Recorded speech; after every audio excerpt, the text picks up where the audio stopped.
Widow buys 2 wild giant cowboy. Then he whispered something only her husband ever said. That's what set every tongue wagging in the valley. They called him a brute, a brawler, a man fit for the jailhouse, not a widow's table. But the first words he spoke weren't threats, they were a promise, one she thought had been buried with her husband. Dust still hangs over the auction yard, church bell fading in the distance, when riders start shadowing the ranch road. Railroad man's papers say her land is theirs. A cattle baron's smile hides something sharper than a Bowie knife. And the only man willing to stand between her and ruin carries a past that could hang him before sunrise. Why did he speak those words? Is he her greatest danger or her only salvation? When the court doors open and the rifles are loaded, the truth will ride hard into the open. And the question that could cost her everything will hang in the cold. Mountain air. Will she trust the man the whole town fears before the land and her life are taken for good? Your reactions remind me why these stories matter. If you still believe in the quiet power of love, justice, and truth, then you're part of the reason I keep sharing them. The autumn breeze carried the sharp scent of pine and wood smoke through Chama's dusty Main Street. Clara Hanlon sat straight-backed in her buckboard, her black morning dress a stark contrast against the weathered wood. The reins felt rough against her calloused palms as she pulled her team to a halt near the auction block. All around her, the townsfolk gathered in clusters, their voices a steady hum of gossip and speculation. Clara kept her chin high as she stepped down from the wagon, ignoring the way conversation stuttered to silence in her wake. Her boots made soft impressions in the dirt as she made her way toward the gathering crowd. Sheriff Matthews stood beside the auction block, his badge catching the morning sun. He touched the brim of his hat when she approached. "Ms. Hanlon, didn't expect to see you here today." "Good morning, Sheriff." Clara's voice was steady, though her heart hammered against her ribs. She'd spent 3 sleepless nights deciding to come, knowing what folks would say about a widow at a labor auction. The auctioneer, red-faced Mr. Whitmore, was already calling out the terms for the first contract worker. Clara hardly heard him, her attention fixed on the tall figure standing apart from the other men up for hire. Even with his head bowed, Bear Coulter stood out like a pine tree among saplings. Next up, Whitmore announced, mopping his brow with a bandana, "We got John Bear Coulter, 6-month contract. Known for ranch work." He paused, then added with clear disapproval, "and for breaking contracts when the mood strikes." "The crowd," muttered. Clara studied Bear's face as he stepped forward. Deep scars marked his left cheek, and his dark hair needed trimming, but there was something in his steady gaze that spoke of dignity rather than defiance. His massive hands hung loose at his sides, and though the sheriff kept one hand near his gun, Bear showed no sign of the wildness folks whispered about. "Opening bid at $15 per month," Whitmore called out. Silence fell. Clara could feel the weight of stares as she raised her hand. $20. Someone snickered. Mrs. Peterson, the banker's wife, pressed her hand to her mouth in shock. Clara kept her eyes forward, refusing to acknowledge the ripple of scandalized whispers. $20 from Miss Hanlon," Whitmore repeated, his voice uncertain. "Do I hear 25? The crowd shifted uncomfortably. One raised a hand. $20 going once. ... Whitmore glanced at the sheriff, who shrugged. "Going twice. ... The hammer fell with a crack that made Clara flinch. "Sold to Ms. Clara Hanlon." Bear's heavy boots scraped against the wooden platform as he descended. He moved with the careful grace of a man aware of his size, stopping a respectful distance from Clara, with deliberate movements. He removed his battered hat, revealing eyes the color of autumn wheat. Then he stepped closer, just close enough that his words would reach her alone. "You can rest now. I'm here." Clara's breath caught in her throat. The world seemed to tilt beneath her feet. Those words, Jim's words.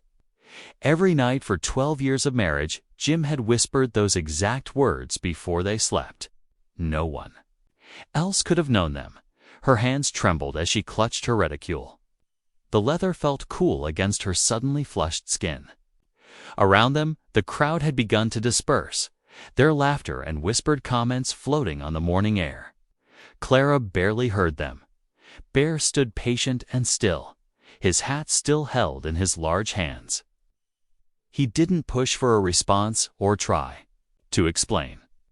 Just waited, like he had all the time in the world. Clara found her voice at last. "The buckboard's this way."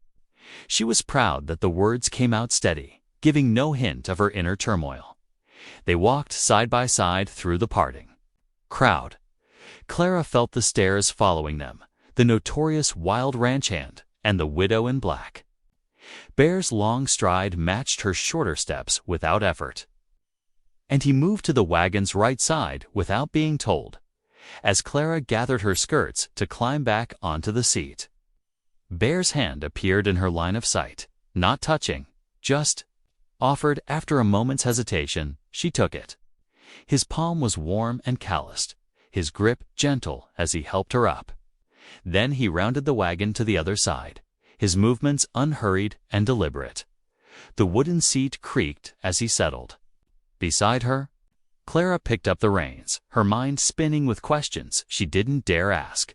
Not here, not with the town's eyes still on them. Tay. But those words echoed in her head. Jim's words in this stranger's voice, and she knew with bone-deep certainty that nothing would be the same after this morning. As they pulled away from the auction block, Clara caught sight of Sheriff Matthews watching them with worried eyes. She lifted her chin and focused on the road ahead. Let them talk. Let them wonder. She had a ranch to run, and now she had a new hand to help run it. One who somehow knew words that should have died with her husband. The wagon wheels cut fresh tracks in the dusty street as they headed toward home, the morning sun casting their shared shadow ahead of them like a prophecy neither was ready to read. The wagon creaked along the rutted trail leading out of Chama. Clara held the reins loose, letting the team set their own pace. The morning sun had burned away the chill, but her shoulders remained tight with tension. Beside the wagon, Bear Coulter walked in long, easy strides, his spurs clicking softly with each step. "Team's tired," he'd said simply when they'd left town, swinging down from the seat. No need to wear them more than necessary. Now his massive form cast a moving shadow alongside the buckboard, and Clara found herself stealing glances at him. In the clear light of day, his scars looked deeper, telling stories she wasn't sure she wanted to hear. "My ranch is 10 miles out," she said, breaking the silence. "The Double H 160 acres, mostly grazing land." Bear nodded. "Good water. 2 creeks meet at the north corner. Never run dry, even in summer." She paused, then added, "My husband Jim picked the spot careful." At the mention of Jim's name, Bear's stride didn't change, but something in his shoulders shifted. Jim Hanlon was a good man. Clara's hands tightened on the reins. "You said you knew him, long time ago." Bear's voice was quiet, almost lost, under the wagon's creak. "Before he settled here." She waited, but he offered nothing more. The words he'd whispered at the auction block hung between them, unspoken. Clara wanted to demand answers, but something in his manner warned against pushing. The sun was low when they finally crossed onto Double H land. The ranch house stood weathered but proud against the backdrop of pine-covered hills. Smoke rose from the chimney, signaling Joseph was home from his day's work. As if summoned by her thoughts, Joseph Standing Elk appeared on the porch. His lean frame was tense as he watched them approach, one hand resting near the knife at his belt. Clara recognized the wariness in his stance, the same look he'd worn when he first came to work for Jim 3 years ago. "Miss Clara," Joseph called as she pulled the team to a halt. His dark eyes moved to Bear, measuring. "Didn't expect you'd be bringing company, Joseph." Clara stepped down from the wagon, grateful for the familiar face despite his obvious concern. "This is Bear Coulter. He's joined on for 6 months." Joseph's expression didn't change, but his fingers drummed once against his leg, a gesture Clara had learned meant he was troubled. "I've heard that name before." A Bear met Joseph's gaze steadily. Most have. The two men studied each other in the fading light. Clara saw Joseph note the scars, the worn gun belt, the way Bear carried himself. She saw Bear take in Joseph's knife, his moccasins, the silver band that marked his Cherokee heritage. "Supper's ready," Joseph said finally. "Beans, stew, and cornbread." "Much obliged," Bear replied quietly. Inside, the lamplight cast warm shadows as they ate. Clara sat at the head of the table, where she'd sat since Jim died, with Joseph to her right and Bear to her left. The stew was good, though she barely tasted it. Bear ate carefully, using his spoon with deliberate movements that seemed at odds with his size. Joseph spoke little, but his eyes missed nothing. When Bear finished his bowl, he wiped his mouth with careful dignity. "Thank you for the meal, Mrs. Hanlon." He stood, ducking his head slightly under the low ceiling. "If you'll excuse me, I'll turn in. Morning comes early. They watched through the window as he crossed to the bunkhouse, his figure dark against the purple evening sky. As soon as the door closed behind him, Joseph turned to Clara. "There's stories about him," he said softly. "Bad ones?" "Heard tell of a Ute family killed 2 years back during that cattle feud up near Mesa Verde." Bear Coulter's name came up in the talking. Clara's hands trembled as she stacked the empty bowls. "Stories aren't always true." "No," Joseph agreed. "But sometimes they are." He stood, touching the doorframe in the way of his mother's people, a gesture of protection. "I'll keep watch tonight." "That's not necessary," Clara started. "Yes," Joseph cut in gently. "It is." Later, in her own room, Clara lay awake listening to the night sounds of the ranch, the familiar creak of the house settling, the distant cry of a coyote. New sounds, too, the soft scrape of Joseph's boots as he made his rounds, the occasional cough from the bunkhouse where Bear slept. Those words kept echoing in her mind. "You can rest now. I'm here." Jim's words, spoken by a stranger with scars and shadows in his past. Sleep was a long time coming. The next morning dawned, steel gray and cold. Clara woke to the smell of coffee and the sound of hammering. When she looked out her window, she saw Bear already at work on the broken corral fence. His shirt was dark, with sweat despite the chill, and the pile of split rails beside him showed he'd been at it for hours. She found Joseph watching from the barn door, his arms crossed. "He knows his work," Joseph admitted reluctantly. "Been at it since before first light. Handles tools right, treats the wood proper." He paused. "Still don't trust him." Clara watched Bear work, his movements efficient and sure. Nothing in his manner matched the wild reputation that had made the town whisper. But Joseph's words about the Ute family nagged at her. "What kind of danger have I brought home?" She whispered, more to herself than to Joseph. Joseph's hand touched her shoulder briefly, a rare gesture from him. "Whatever comes, Miss Clara, we'll face it. I promised Jim I'd look after you and the ranch." His voice hardened slightly. "And I mean to keep that promise." In the corral, Bear straightened and drove another nail home.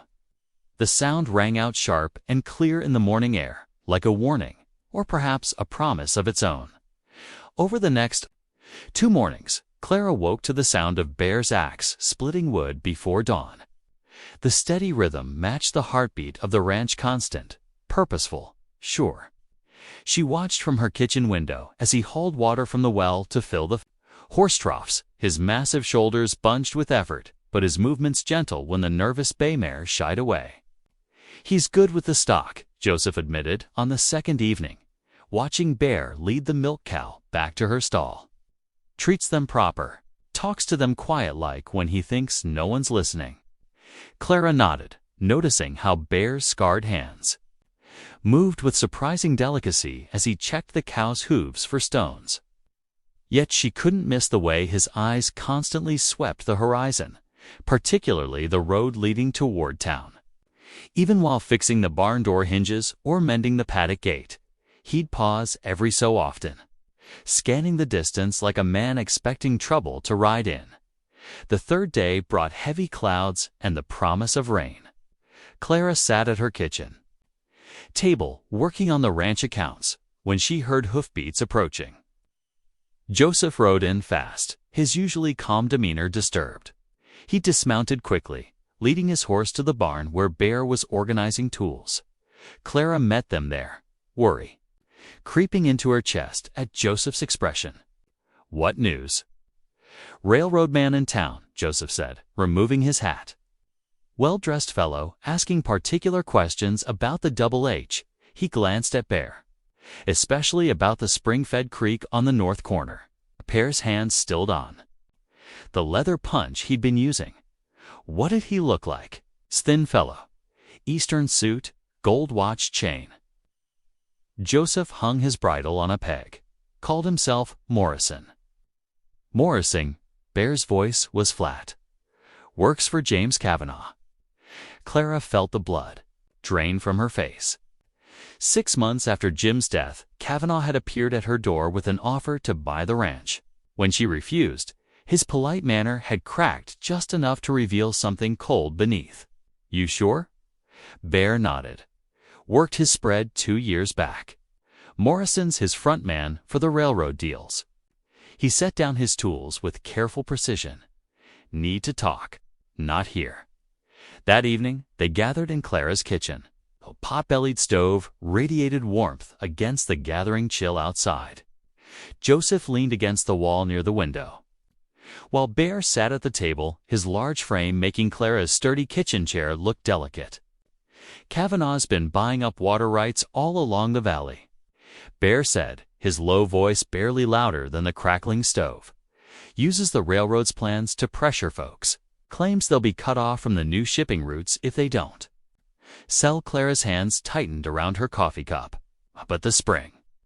"Your spring feeds 3 miles of good grazing land," Bear said. "Kavanaugh wants it for his cattle operation. Railroad's just his excuse." "How do you know all this, Clara?" asked. Bear was silent for a long moment. When he spoke, his words came slowly, as if pulled from a deep well of memory. "I was his foreman, saw how he worked. When he wanted land, he got it, one way or another." "The Ute family," Joseph said quietly. "That was Kavanaugh's doing." Bear's massive shoulders tensed. They had water rights, wouldn't sell. Kavanaugh sent men to scare them off. His scarred hands curled into fists on the table. "It went bad. I tried to stop it, but—" He fell silent. Clara remembered Kavanaugh's visit, his polished boots on her porch, his smooth words about her difficult situation as a widow, the way his smile hadn't reached his eyes when she refused to sell. "He'll try again," Bear said. "Now that he knows you're still holding on, he'll push harder." "I won't sell," Clara said firmly. This land was Jim's dream. Everything he worked for is here. "No," Bear agreed, meeting her eyes for the first time that evening. "You won't sell. That's why I'm here." The weight of unspoken things hung in the air between them. Clara wanted to ask about those whispered words at the auction, about how he knew Jim. But Bear's expression was distant now, turned inward to whatever memories haunted him. Joseph shifted against the wall. "We should post extra watches. A teep." An eye on the spring, Bear nodded. "I'll take first shift tonight. I'll spell you at midnight," Joseph said. Something had changed in his manner, toward Bear not quite trust yet, but a wary alliance born of shared concern. Clara watched them work out the details. These two different men united in their determination to protect her ranch. Outside, the promised rain began to fall, pattering against the window panes. She thought of Kavanaugh's cold eyes, of Bear's scarred hands, the water flowing through her land life, giving and precious as blood here in the high country. The evening ended, with Bear and Joseph heading out to check the property before full dark. Clara stood in her doorway, watching their figures fade into the misty rain. The sound of their boots in the mud merged with the steady drumming of raindrops on the roof, a rhythm as constant as her resolve to keep her land no matter what storms were gathering on the horizon. Dawn painted the eastern sky in gentle brushstrokes of pink and gold as Clara hitched the wagon for the supply run into town. The morning air held a crisp bite, warning of winter's approach. She adjusted the harness on her bay gelding, checking the buckles with practiced care. "I'll ride with you," Bear said, appearing so quietly beside her that she startled. He already had his saddle slung over one broad shoulder, his own mount a sturdy roan trailing behind on a lead rope. Clara hesitated. Part of her still wasn't sure what to make of this man who seemed to know too much about her past. But after last night's revelations about Kavanaugh, she welcomed the extra protection. "Much obliged," she said simply. They set out as the sun cleared the mountains. Bear rode slightly ahead and to the side, his eyes constantly moving across the landscape. About 3 miles from town, he reined his horse closer to the wagon. "Don't look now," he said in a low voice, "but we've got company on the ridge to the north." Clara kept her gaze forward, though her hands tightened on the reins. "Kavanaugh's men? Yeah, Pete Dawson. Used to ride with him when I was foreman." Bear shifted in his saddle, keeping himself between Clara and the distant rider. "He's just watching for now, making sure we see him." The rest of the ride passed in tense silence. When they reached town, the streets were already busy with morning traffic. Clara pulled up in front of Jensen's General Store, but before she could climb down from the wagon, a well-dressed man approached with a practiced smile. "Mrs. Hanlon, just the person I hoped to see." He removed his derby hat, revealing carefully oiled hair. "Theodore Morrison, Northern Colorado Railroad Company." "Mr. Morrison." Clara kept her voice neutral, though her spine stiffened at his too familiar manner. Bear dismounted smoothly, his spurs jingling as he took up position near Clara's wagon. Morrison's smile flickered when he saw him. "Why, Mr. Coulter? Didn't expect to find you, employed here." Morrison reached into his leather satchel. "Mrs. Hanlon, I have some documents you'll want to see. Survey maps recently filed with the Territorial Office." He unfolded a large paper with flourish. Clara leaned forward to see her ranch clearly marked, but with new lines drawn through it. Above the familiar boundaries, someone had written Northern Colorado Railroad Company in flowing script. "Seems to be some confusion," Morrison said, his tone carefully concerned. "These deeds show the Double H property was transferred to the company last month. I'm sure it's just a clerical error. If you'll just sign here confirming the transfer." "I never signed anything," Clara said sharply. "That land is mine, properly deeded and recorded." "Now, Mrs. Hanlon," Morrison's voice took on a patronizing edge. "A widow running a ranch alone, it's not practical. The company's offering fair compensation." The lady said no. Bear's quiet words carried weight. He'd moved closer, and though his stance was relaxed, something in his presence made Morrison take a step back. "Well," Morrison gathered his papers quickly, "the law will settle this matter. Then? Good day, Mrs. Hanlon." He shot Bear a dark look before hurrying away. Clara's hands were shaking as she tied up the wagon. Bear stayed close while she gathered her supplies, his bulk keeping other curious townsfolk at a distance. They left as soon as her errands were complete, taking a different route home to avoid any followers. The sun was low when they finally reached the ranch. Joseph met them in the yard, his expression grim when they related what had happened in town. "Kavanaugh's done this before," Bear said as they gathered in the kitchen after supper. He gets a clerk to backdate false deeds, then ties things up in court until folks run out of money to fight. Clara sank into her chair. How can he? Just ... take what isn't his. Because he's got money and friends in the territorial office, Bear answered. And he knows most ranchers can't afford the legal fees to prove the forgeries. Joseph, who'd been quiet until now, spoke up. The Ute people at Bear Creek Camp might help. They've been fighting the railroad's land grabs, too. My mother's cousin. Trades with them, they trust her word. Bear's face grew still. The Utes have reason to hate Kavanaugh, but they've got reason to hate me, too, because of what happened before. Clara asked softly. Bear nodded slowly. I tried to warn them about Kavanaugh's plans. Wasn't soon enough. By the time I got there, he fell silent, the weight of memory visible in his shoulders. We need allies, Joseph pressed.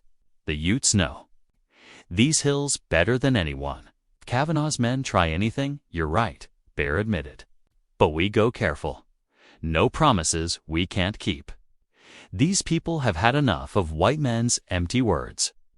Clara looked between the two men, Joseph with his quiet determination, Bear with his burden of past regret, both willing to help her fight. What seemed impossible odds? When do we go? She asked. Tomorrow, Joseph said. Early, before Kavanaugh's men can spot us heading that way. Bear nodded agreement. I'll ride ahead, make sure the way is clear. Some of those men might remember me. The kitchen fell quiet, except for the crackling of the stove, Clara thought. Of the forged papers, of Morrison's smug certainty, of all that her husband had built that Kavanaugh thought he could simply take. Her fear was still there, but underneath it ran a deeper current of determination. We'll need coffee and food for the trail, she said, standing. I'll pack provisions tonight. Both men looked at her with surprise. You're coming? Joseph asked. It's my land they're trying to steal, Clara said firmly. I aim to be part of saving it. The pre-dawn air bit sharp and cold as Clara stood in the ranch yard, watching Bear and Joseph prepare the horses. Frost glittered on fence posts and hay bales, while the first hint of sunrise barely touched the eastern sky. She adjusted the wool shawl around her shoulders, her breath forming small clouds in the chill. You sure about this? Joseph asked quietly, cinching his saddle tight. It's a long ride. Clara lifted her chin. I won't sit here waiting while others fight my battles.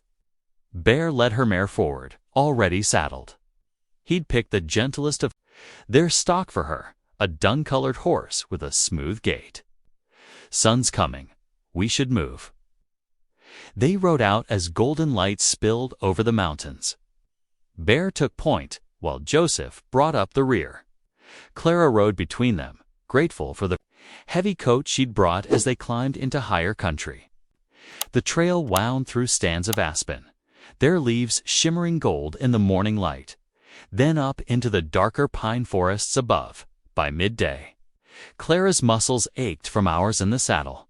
They stopped briefly to rest the horses and eat a cold lunch of jerky and hardtack. Bear remained watchful, his eyes constantly scanning the surrounding forest. How much further? Clara asked, stretching her stiff legs. Few more hours, Joseph replied. Have to take the long way around. Avoid the main trails where Kavanaugh's men might watch. They rode on through the afternoon, following game paths and old Indian trails that Clara had never known existed. The scenery shifted, constantly golden meadows, giving way to rocky slopes, then back to forest. As the sun began to sink, they descended into a sheltered valley where a swift creek tumbled over rocks. Bear raised his hand for them to halt. In the gathering dusk, Clara could make out the shapes of lodges nestled among the trees. Smoke from cooking fires rose in thin columns against the darkening sky. Two mounted figures emerged from the shadows, rifles ready. Joseph spoke first. raising his hand in greeting and speaking words Clara didn't understand. After a tense moment, one of the guards nodded and gestured for them to follow. They rode into the camp slowly, past curious faces peering from lodge entrances. Children stopped their play to stare, while women paused in their evening tasks to watch the strangers pass. Clara felt the weight of dozens of eyes upon them. The guards led them to a large lodge near the center of camp. Several older men sat outside around a small fire, their faces lined with age and wisdom.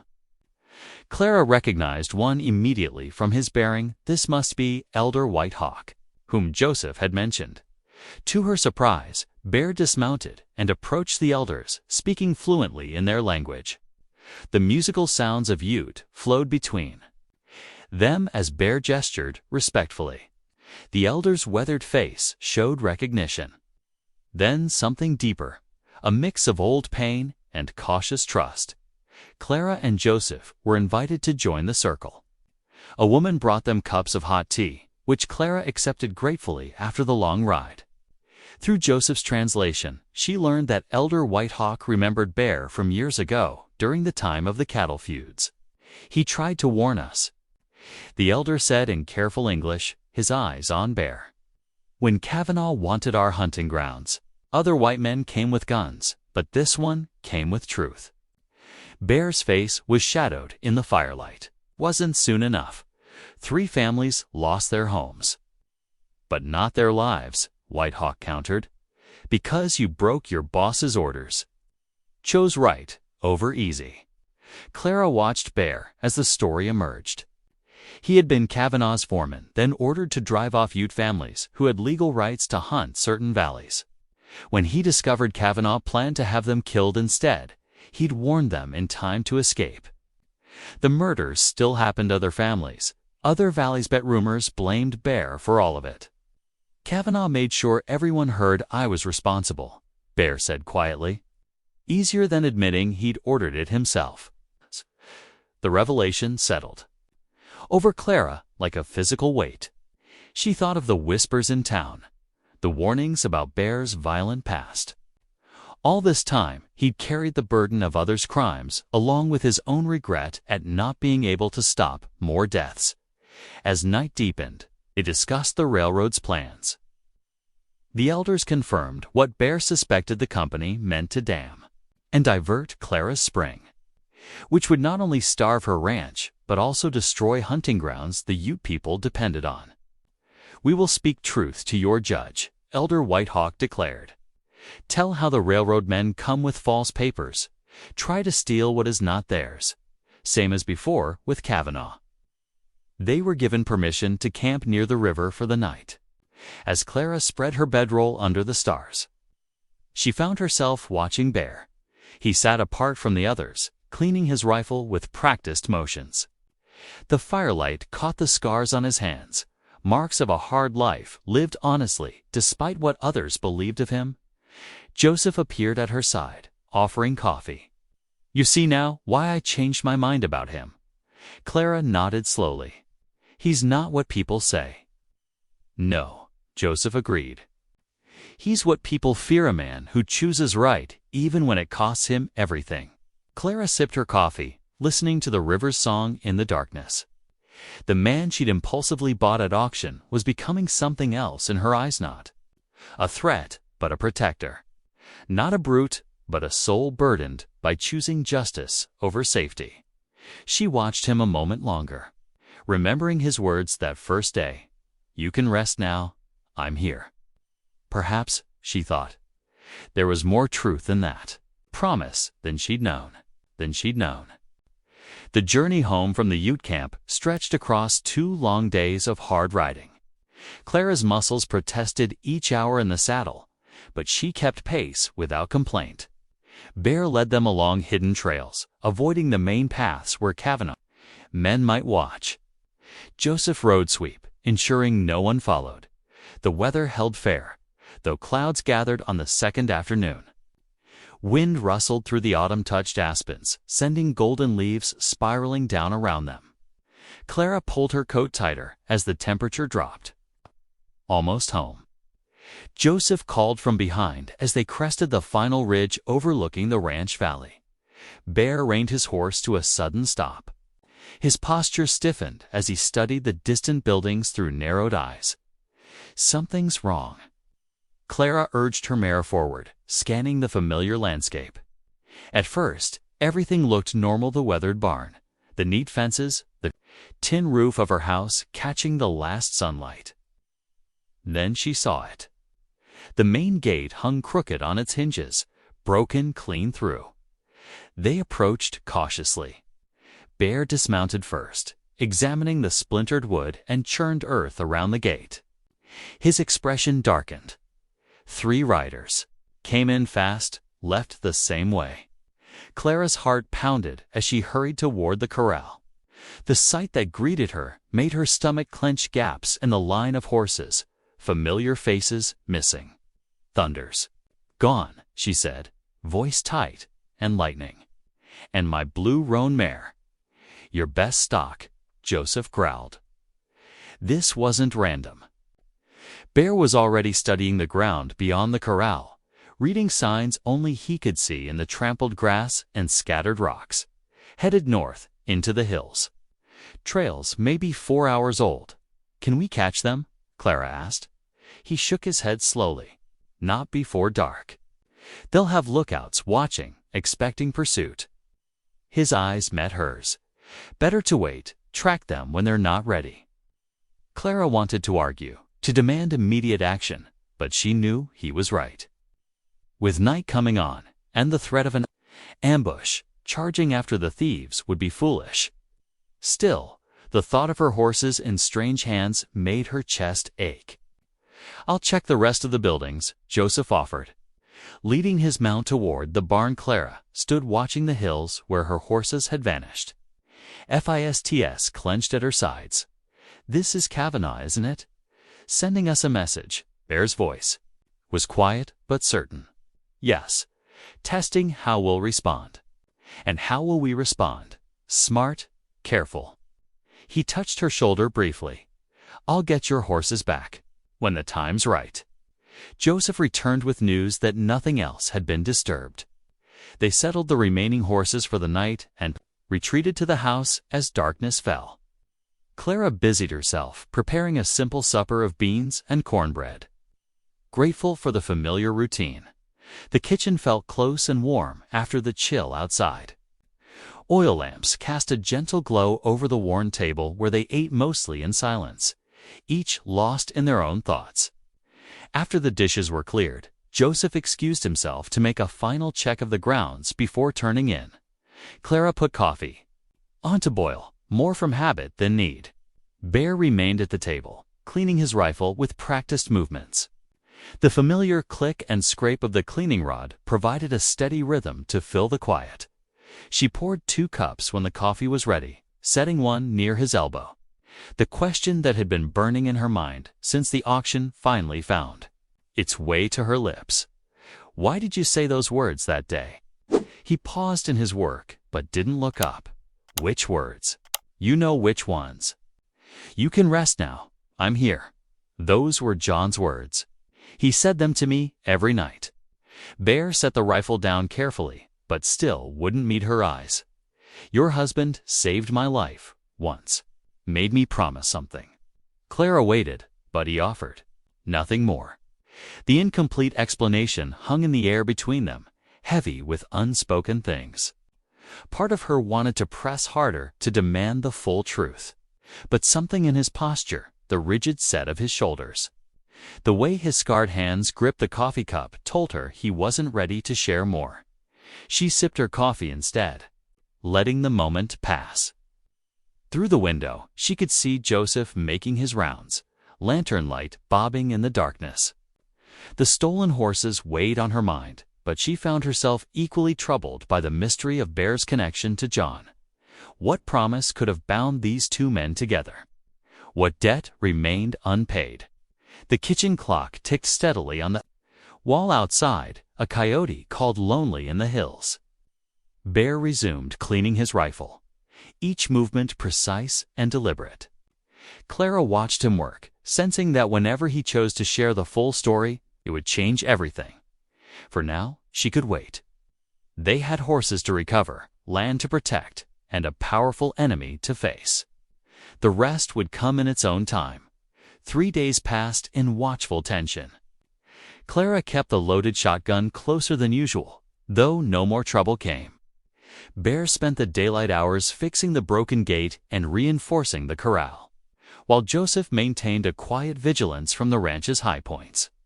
The autumn morning dawned crisp and clear when Clara heard hoofbeats approaching. She gripped the shotgun tighter, but it was only young Tommy from the telegraph office, his pony lathered from the hard ride. "Message for you, Miss Hanlon," he called out, waving the yellow paper. Marked urgent-like. Clara's hands trembled slightly as she unfolded the telegram. The words struck her like a physical blow.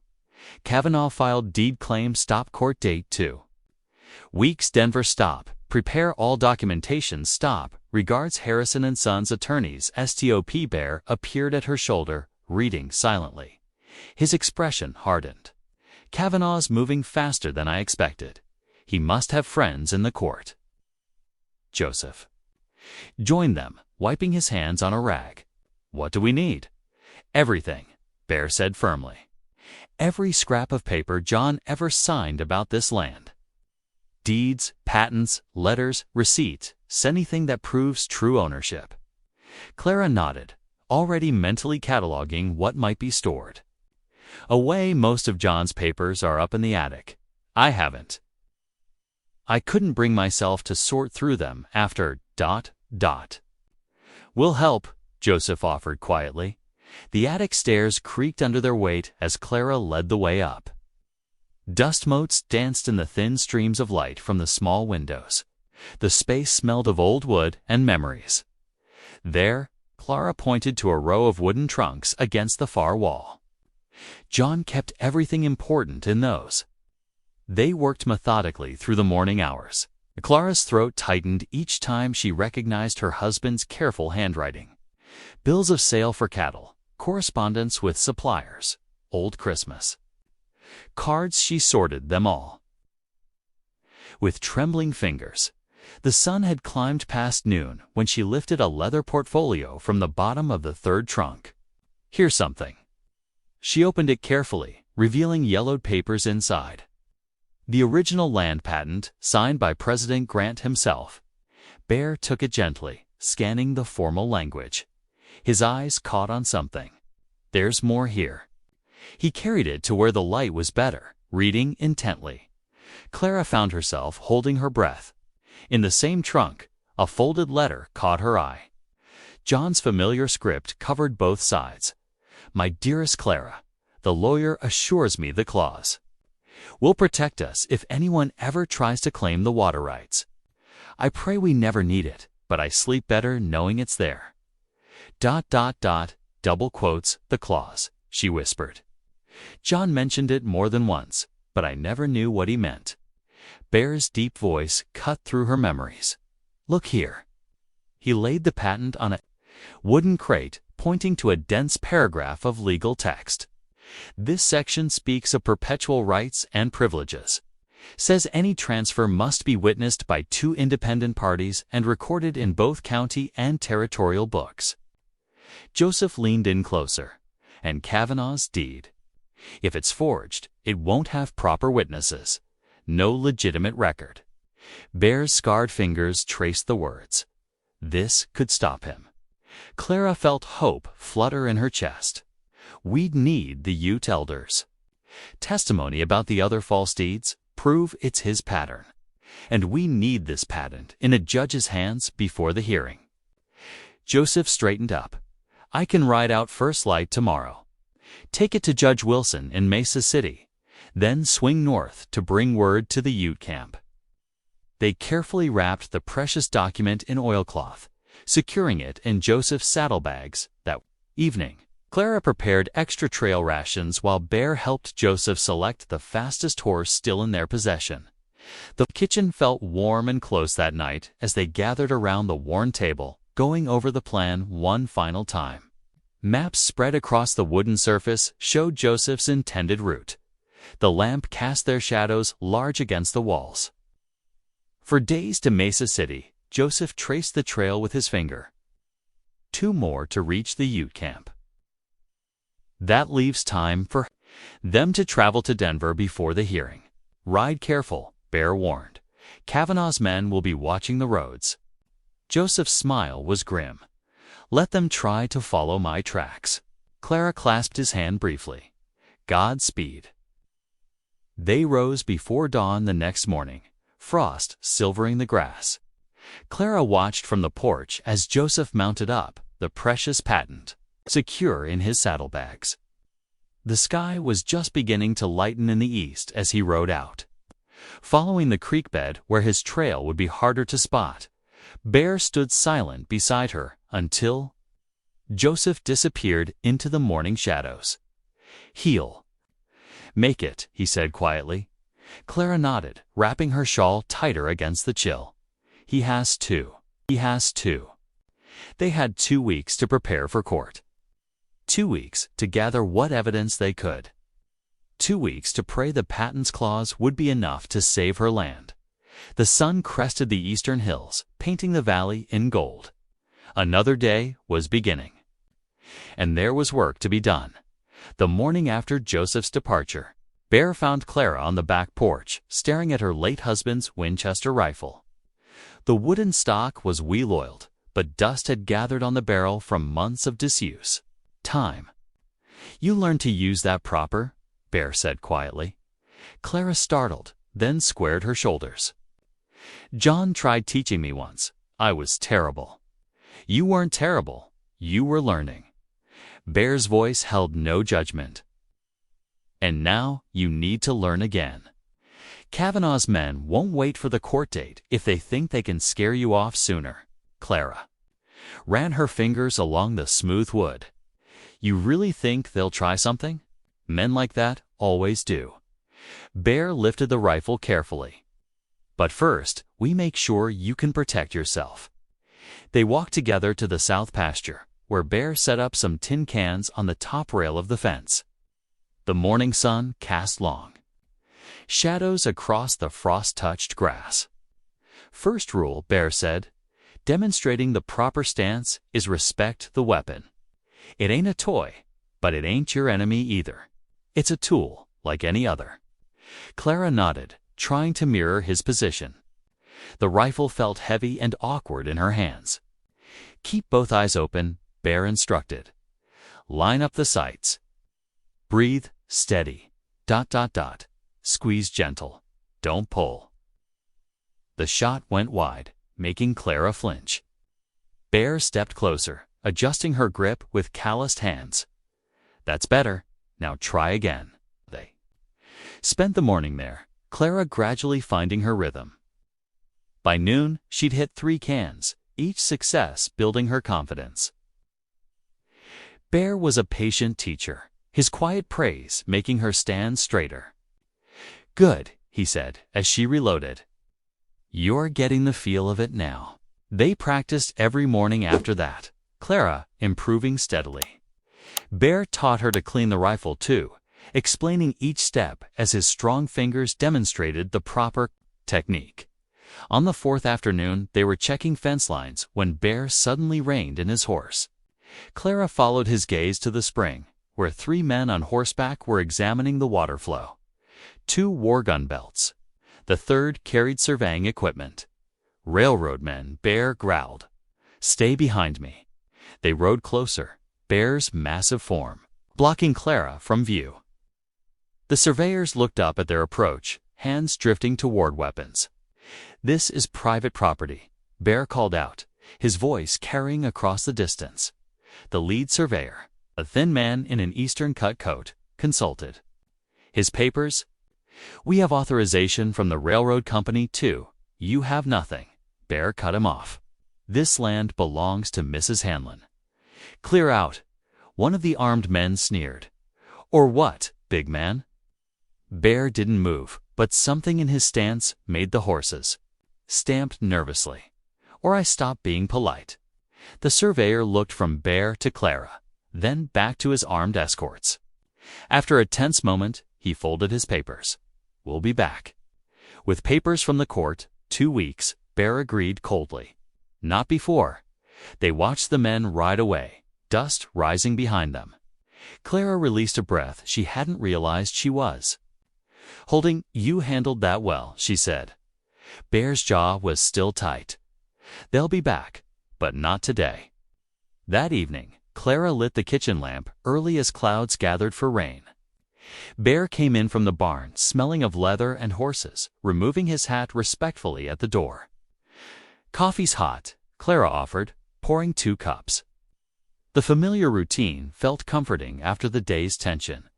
They sat in companionable silence, until Clara spoke softly.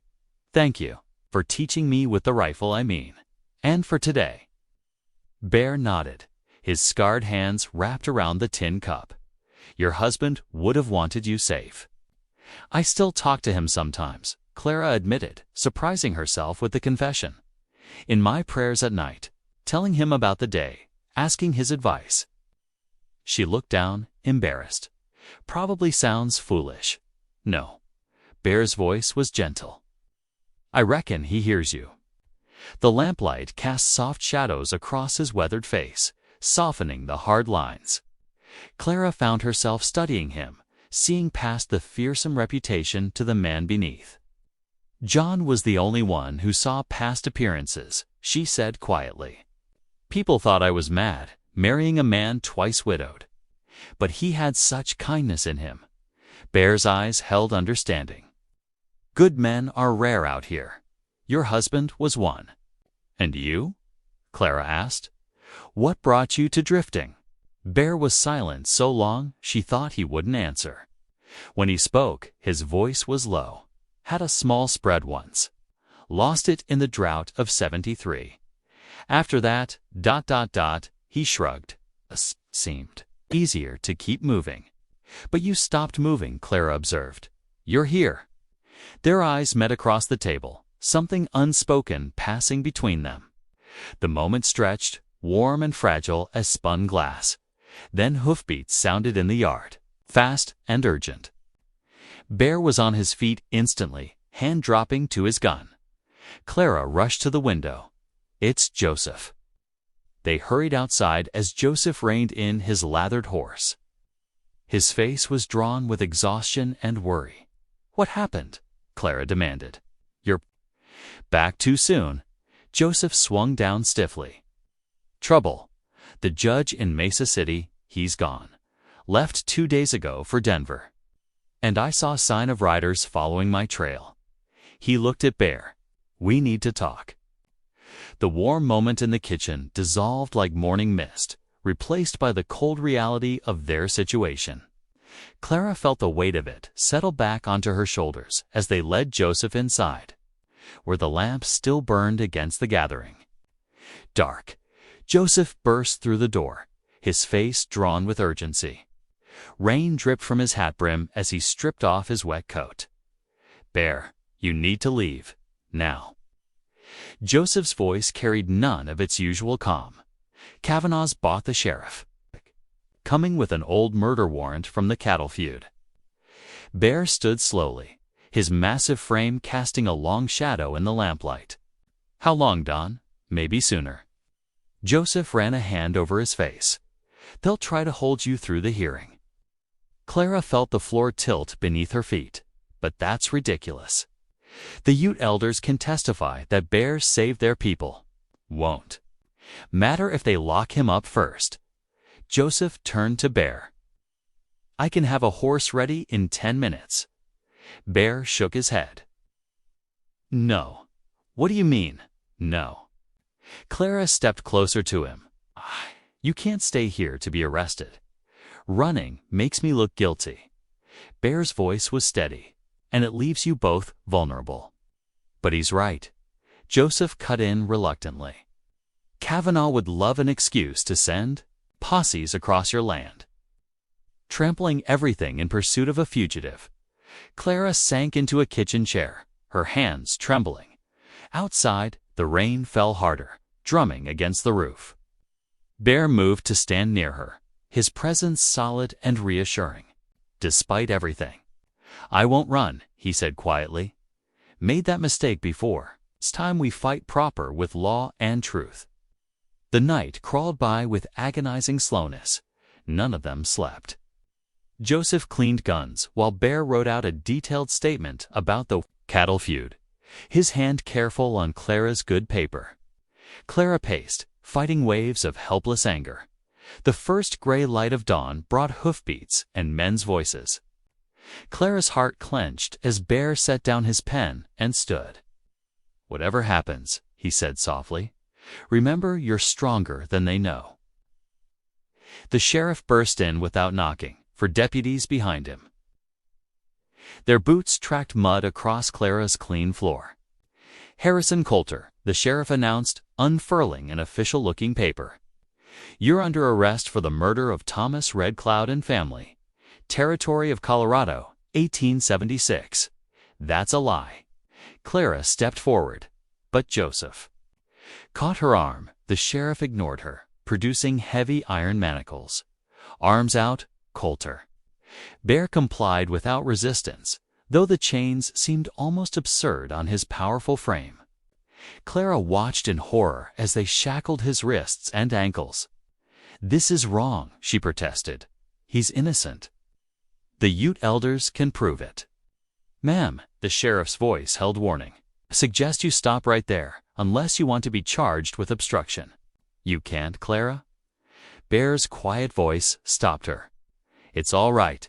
They marched him out into the rain. Clara followed to the porch, Joseph beside her, as they loaded Bear into a prison wagon. Through the iron bars, his eyes met hers one last time before the wagon lurched into motion. Clara stood in the rain until the wagon disappeared around the bend, her black dress growing sodden. Joseph finally touched her shoulder. "Come inside," he said gently. "We have work to do." The kitchen felt hollow without Bear's presence. Clara stared at his abandoned coffee cup, the statement he'd been writing. "I can't believe they just took him," she whispered. "That's why we need to focus." Joseph spread out the land patent and other papers on the table. "The hearing is what matters now. We prove Kavanaugh's fraud. We get the judge looking closer at everything, including Bear's case."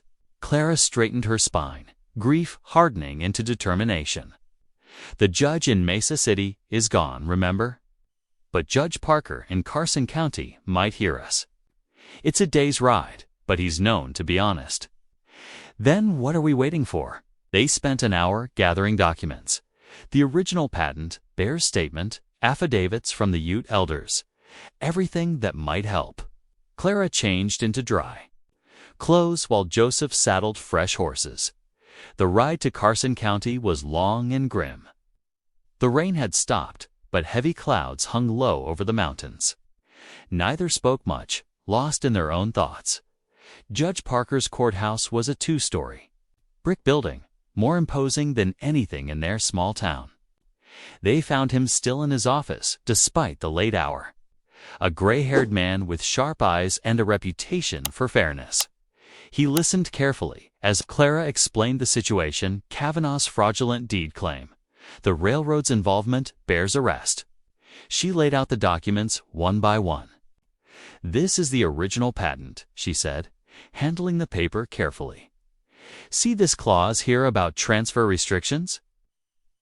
And these are sworn statements from Ute tribal elders about the water rights and their opposition to the railroad's plans."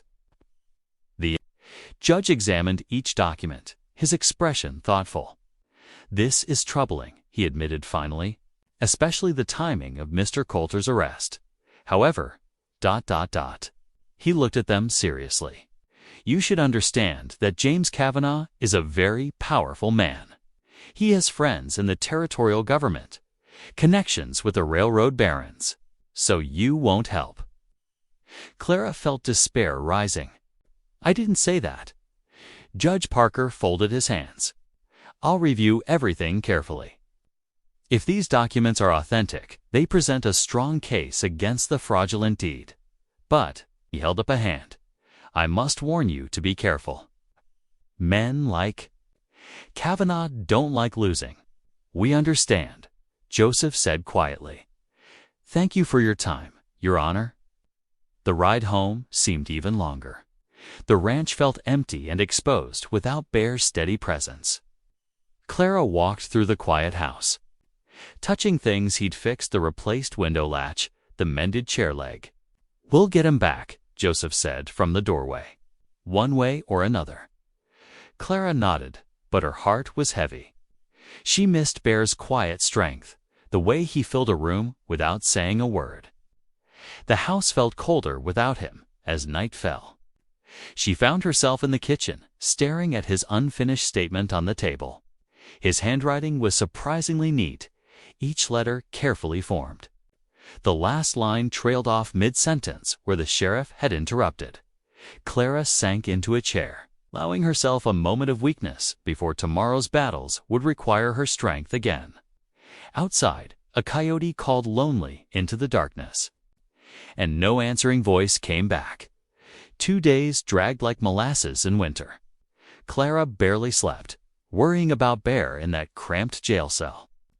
When she finally drove the buckboard into town, her hands shook on the reins despite her determination to appear strong. The jail squatted between the general store and telegraph office, its adobe walls bleached pale by the sun. Sheriff Miller sat with his boots propped on his desk, barely glancing up as Clara entered. Come to see Coulter, a teen through a newspaper. 10 minutes, no more.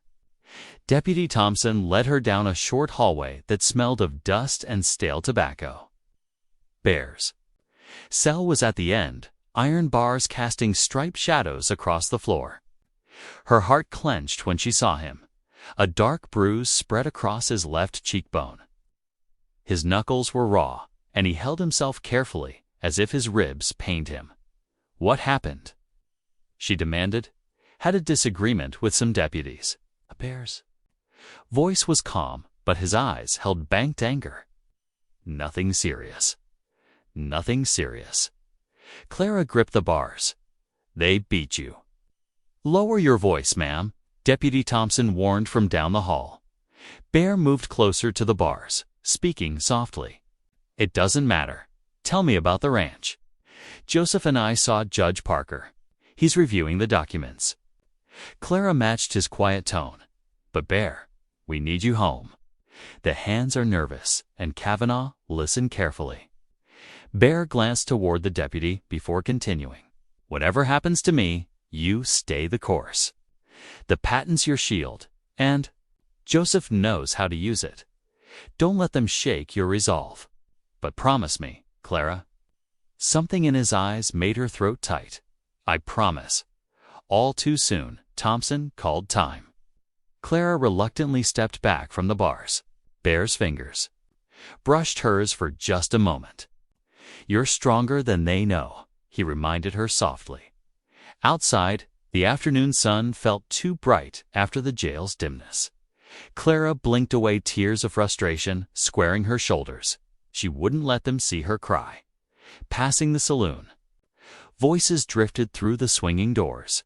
One carried clearly James Kavanaugh's culture drawl. ... Shame if something happened before the hearing.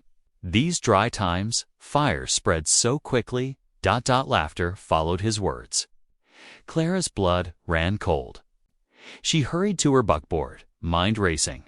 The ranch looked vulnerable in the late afternoon light. Joseph met her at the gate, reading her expression. Trouble. Clara repeated what she'd overheard. Joseph's face darkened. I'll send word to the Andersons and McPhersons, he said. They've no love for Kavanaugh either. Within an hour, Tom Anderson and Will McPherson rode in. Both men had small spreads nearby and had suffered from Kavanaugh's expansion attempts. They gathered around Clara's kitchen table, cups of strong coffee growing cold as they planned. Joseph sketched a rough map of the ranch boundaries.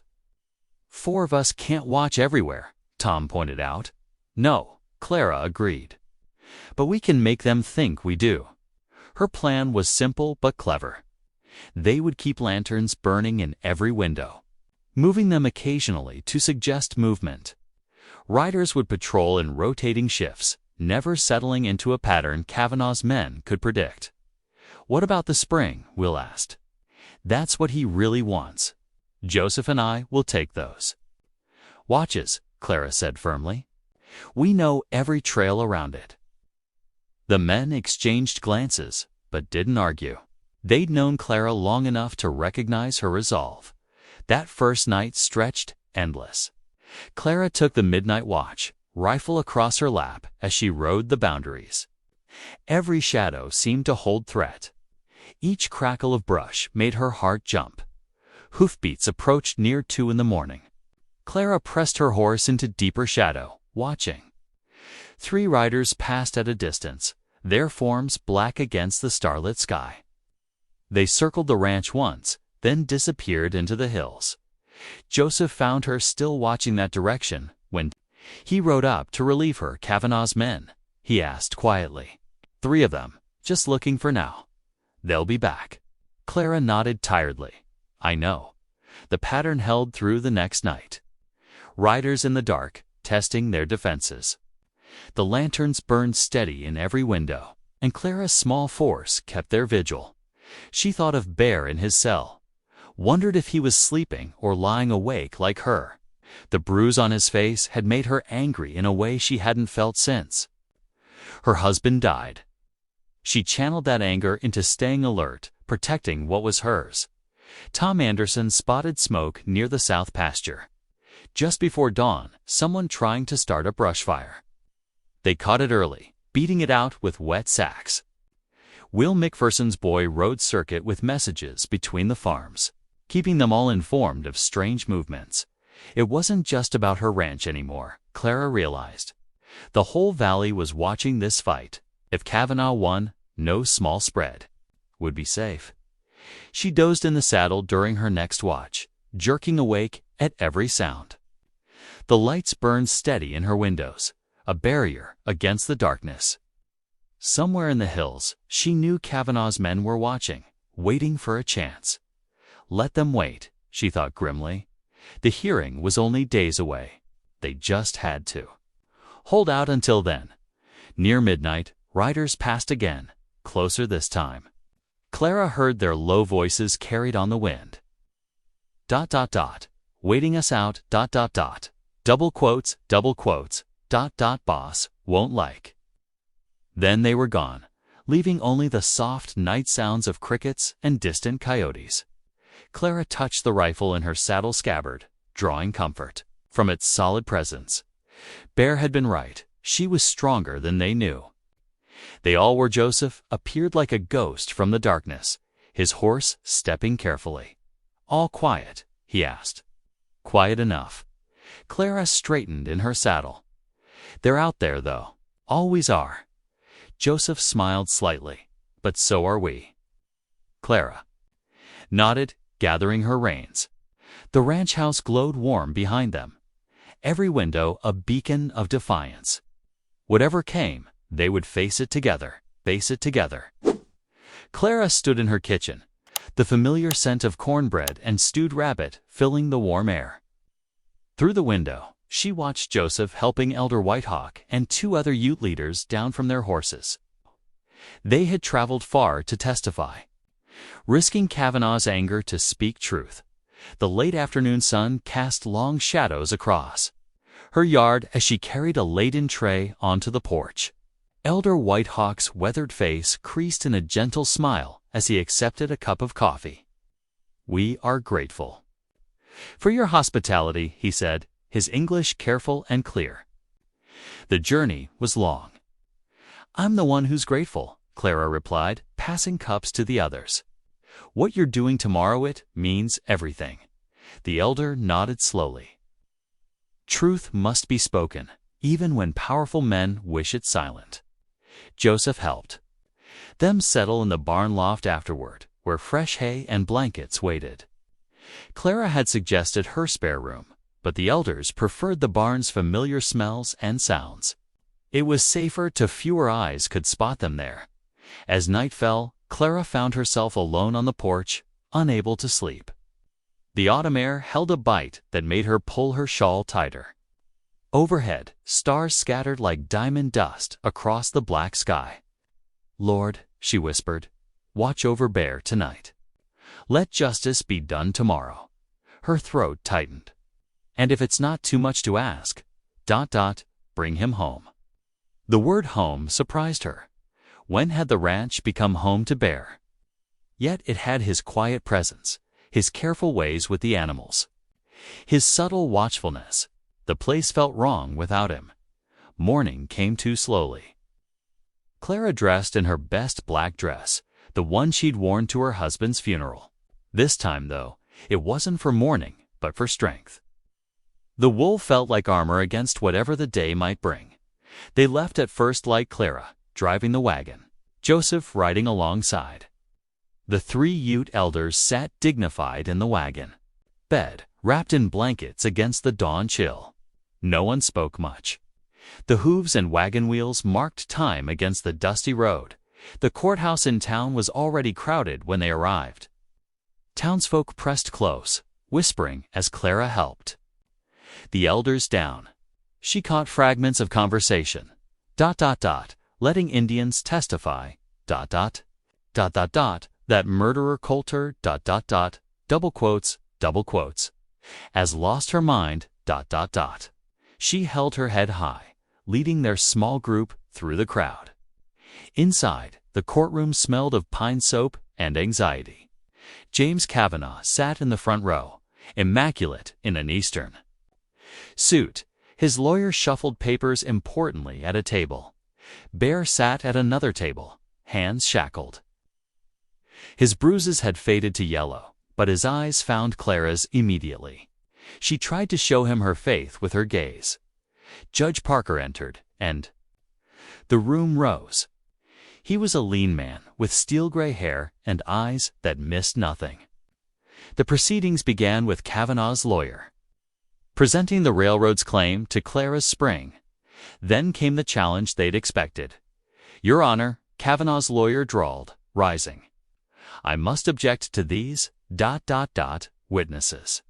He gestured dismissively toward the Ute elders.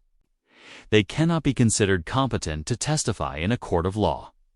Elder Whitehawk sat straighter, his dignity a rebuke to the lawyer's tone. Judge Parker's eyes narrowed slightly. "On what grounds?" he asked.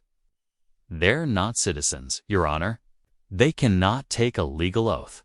"I disagree." The judge's voice was firm. "These men are leaders in their nation, known for wisdom and honor. Their testimony regarding the events in question is relevant." Objection overruled. Clara released a breath. She hadn't known she was holding. Beside her, Joseph's shoulders relaxed slightly. One by one, the elders took the stand. They spoke clearly of the night Kavanaugh's men had attacked their camp, trying to drive them from the water source. They described how Bear had warned them, helped their children escape, and refused to participate in the violence. Elder Whitehawk's testimony was especially powerful. He spoke of finding Bear wounded after the raid, having taken a bullet meant for a Ute child. "This man they call Bear," he said, gesturing toward the defendant, "chose mercy when others chose cruelty. He lost his good name, protecting our people. We have come to restore what was taken from him." Clara watched the jury's faces. She saw doubt replaced by understanding, saw prejudice soften in the face of such quiet dignity. Even some of the townsfolk who had come to gawk seemed moved. Kavanaugh's face grew darker with each testimony. His lawyer tried to shake their stories with cross-examination, but the elders were unshakable. Their accounts aligned perfectly, building a picture of Bear as a man of conscience rather than a killer. The morning stretched long. Finally, Judge Parker raised his hand. "This court will recess for 1 hour while I consider my ruling." His gavel cracked like a gunshot. "Court is adjourned." The crowd began to file out. Clara stood, her legs shaky from sitting so long. As Bear was led past, their eyes met again. This time, She saw something new there, hope. The courthouse steps baked in the midday sun as people milled about during recess. Clara sat in the shade of an oak tree, sharing a simple lunch of bread and dried apple slices with Joseph and the elders. The tension of the morning's testimony had left them all quiet and thoughtful. A cloud of dust on the road caught Joseph's attention first. He stood, shielding his eyes against the glare. A rider was coming hard and fast from the direction of their ranch. It was young Tommy Weber, one of their neighbor's boys. His horse was lathered, sides heaving as he reined up. "Miss Hanlon," he called out, breathless. "Railroad men there at your spring. Pa sent me to tell you they're digging trenches." Clara's heart lurched. She looked toward the jail where Bear was still held, then at the courthouse where the judge deliberated. There was no time to wait for either. "Joseph," she said, rising. "Quickly, can you help me get everyone to the wagon?" He nodded, already moving. Elder Whitehawk and the other elders gathered their things with quiet efficiency. Clara clutched her husband's land patent, which she'd brought for the hearing. Close to her chest, the wagon rattled over the rutted road, Joseph pushing the horses as fast as he dared. Clara's hands were tight on the reins, her jaw set. The elders held on stoically in the back, dust coating their dark clothes. They heard the work crews before they saw them. Metal striking stone, men shouting, the creak of wagon wheels, coming around the last bend. Clara's throat tightened at the sight. At least 10 men swarmed around her spring, digging deep trenches that spider-webbed out from the water source. Fresh-cut timber lay stacked nearby, ready to channel the flow. Away from her land, Clara pulled the wagon to a halt and climbed down, patent in hand. Joseph stayed close beside her as she strode toward the worksite. The elders followed at a dignified pace, their presence lending weight to her approach. "This is private property." Her voice carried across the site, stronger than she felt. "Have no right to be here." The workers paused, leaning on shovels and pickaxes. A burly man in a foreman's vest approached, wiping sweat from his brow. "We got our orders, ma'am," he said, not unkindly. "Railroads got deed to this water source." Clara held up the patent, its official seal catching the sunlight. "This is the original land patent, signed and registered. It includes the spring and all water rights. That deed you're working from is being challenged in court right now." The foreman frowned, clearly uncomfortable. "Look, I just follow orders, then follow this one," Joseph cut in, his voice hard. "Pack up and leave, or face charges for trespassing and property damage." Elder Whitehawk stepped forward, his presence commanding attention. "The judge is reviewing this case now. Would you risk contempt of court by continuing?" The workers had stopped completely now, watching their foreman. He looked from the patent to Clara's determined face, then at the 3 Ute elders standing like sentinels behind her. The railroad's power was great, but no working man wanted legal trouble. "All right, boys," he called out finally, "pack it up. We'll wait on proper confirmation." Clara's shoulders stayed tense until the last wagon rolled away. The trenches remained, ugly scars in the earth, but at least they hadn't finished their work. "Thank you," she said softly to her companions, "all of you." Elder Whitehawk touched her shoulder gently. "You stood strong, like the spring itself." They were all exhausted by the time they returned to the ranch. The sun was setting, painting the sky in fierce oranges and purples. Clara made coffee while Joseph tended to the horses. The elders settled. On the porch, speaking quietly in their own language, the sound of hoofbeats brought them all alert again. But it was just a single rider of deputy from town. He carried a sealed envelope. "From Judge Parker," he announced, handing it to Clara. He said it was urgent. Her hands trembled slightly as she broke the seal. The others watched as she read, her eyes moving quickly over the formal handwriting. Suddenly, she pressed a hand to her mouth, tears spilling down her cheeks.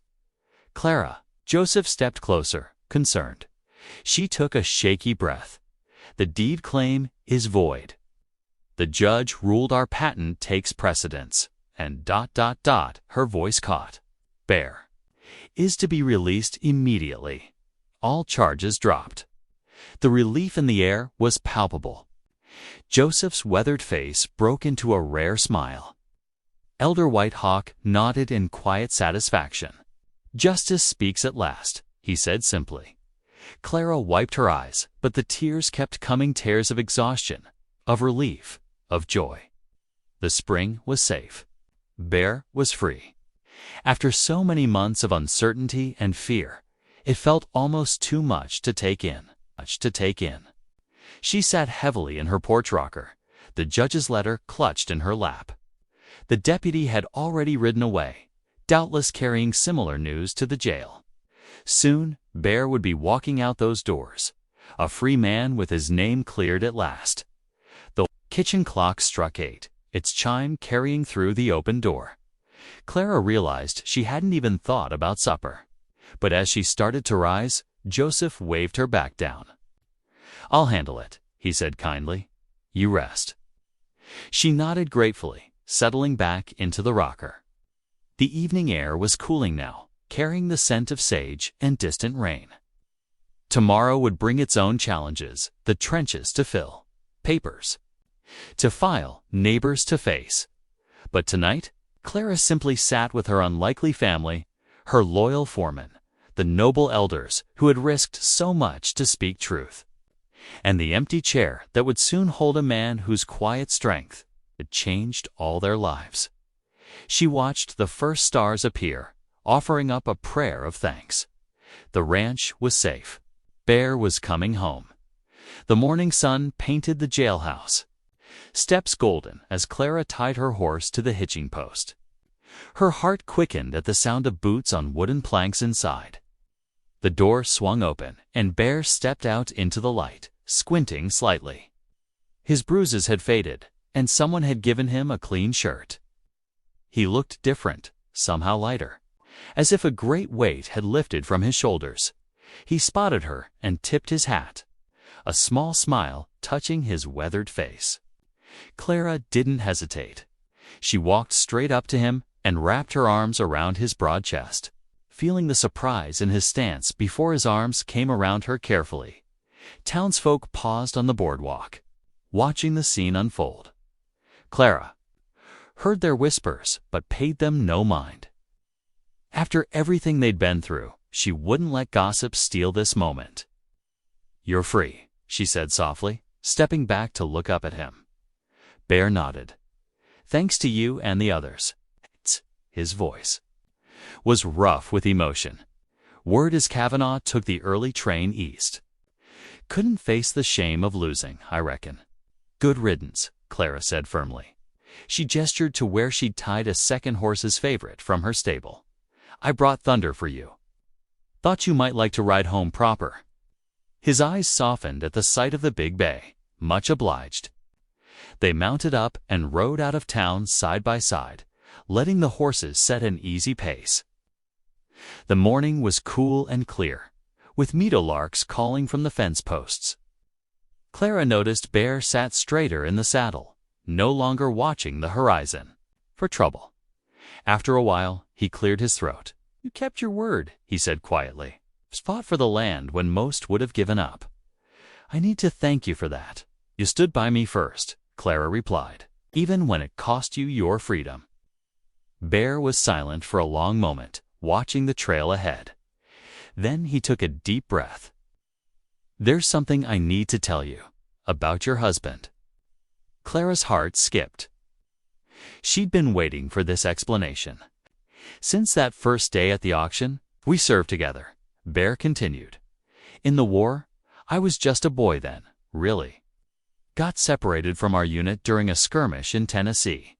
Enemy patrol found me wounded in a creek bed." He paused, lost in the memory. "You're Thomas. He came back for me, carried me 3 miles through rebel territory to safety." Clara could picture it clearly. Her husband would never have left a man behind. After that, we stayed close. He talked about you often, showed me your tintype, said you were his heart's true north. Bear's voice grew softer. Near the end of the war, he made me promise something. Said if anything ever happened to him, and if you needed help, I was to find you. Speak those words so you'd know you weren't alone. Clara felt tears prick her eyes. You can rest now. I'm here. Bear nodded. He said those words to you every night. Told me they were special between you. Said if I spoke them, you'd know the promise came from him. They rode in silence for a while, letting the magnitude of the revelation settle between them. Clara thought. Of all the nights she'd lain awake, missing Thomas's voice, his steady presence. How Bear's arrival had somehow eased that ache. As if her husband's love was still watching over her through this man's quiet strength. Thank you, she said finally, her voice thick with emotion. For keeping your promise. For everything. Bear touched the brim of his hat. Honor to keep it, ma'am. They could see the ranch now, smoke rising from the chimney where Joseph was likely cooking breakfast. The morning sun caught the windows, making them shine like welcome beacons. Clara felt a deep sense of rightness settle in her chest. The land was safe, her people were home. And her husband's love still surrounded her in ways she never could have imagined. The aroma of Joseph's venison stew and Madge's fresh-baked cornbread filled the kitchen. He'd outdone himself for the celebration, seasoning everything just right with wild sage and dried chiles. The Ute elders sat at the long table, their faces glowing in the warm lamplight as stories flowed back and forth in 2 languages. Elder White Hawk raised his coffee cup. 2 friends who stand together, he said in careful English. Like the aspens on the mountain many trunks, one root. Clara watched Bear translate the sentiment into Ute for the others, his deep voice gentle with respect. The words brought murmurs of approval and nodding heads around the table. Joseph ladled out second helpings, pride showing in his usually stern face. The evening stretched on, rich with tales of seasons past, cattle drives and spring floods, harvest moons and winter storms. Each story seemed to weave them closer together, like strands in a blanket that would keep them all warm. When the cool night air called, Clara stepped out onto the porch. Bear followed quietly, his footfalls solid on the wooden boards. Above them, the Colorado sky sparkled with more stars than Clara could count, the Milky Way, a river of light across the darkness. I never properly thanked you, she said softly, for keeping a promise made so long ago. For giving me reason to hope. Again, Bear stood silent for a long moment, his profile strong against the starlight. When he turned to face her, his eyes held a depth of feeling that made her breath catch. You can rest now. I'm here, he said, the familiar words carrying a new weight. Clara understood instantly this wasn't just about protection anymore. This was about forever. Her heart swelled with the certainty of it. All the lonely nights, all the fears about holding onto the land alone, they fell away like autumn leaves in a warm breeze. Together, they walked back inside, where lamplight spilled, golden across the threshold. Laughter rang out from the kitchen, Joseph telling one of his dry-humored trail stories. The rich scent of coffee mingled with wood smoke and friendship, wrapping around them like a welcome home. Thanks for watching. Stories like this shape us in ways we don't always expect. If something resonated, subscribe. I'm back tomorrow with another one worth hearing.